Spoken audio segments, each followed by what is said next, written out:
Visakha steel plant ప్రైవేటీకరణ జరపకుండా ఇప్పటి వరకు నియంత్రించడం వెనుక తెలుగుదేశం, జనసేన, బీజేపీ నాయకులకు కృషి ఎంతో ఉందని టీడీపీ నాయకులు ఎస్వి రమణ మాదిగ అన్నారు.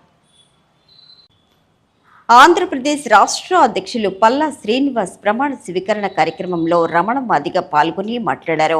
శ్రీనివాస్ పోరాట ఫలితంగా విశాఖపట్నం స్టీల్ ప్లాంట్ ఈ రోజు వరకు ప్రైవేటీకరణ కాకుండా ఉన్న సందర్భాన్ని అందరం గుర్తు చేసుకోవాలన్నారు. ఆయన చేసిన పోరాటం వల్ల ఉత్తరాంధ్రకు తెలుగుదేశం పార్టీకి ఒక ఊపు వచ్చిందంటూ రాబోయే రోజుల్లో ఉత్తరాంధ్ర సుజల స్రవంతి ద్వారా గోదావరి నీరు ద్వారా సుమారుగా 4.75 ఎకరాలకు సాగునీరు, త్రాగునీరు వచ్చేదానిలో భాగస్వామ్యం అవ్వాలని కోరారు.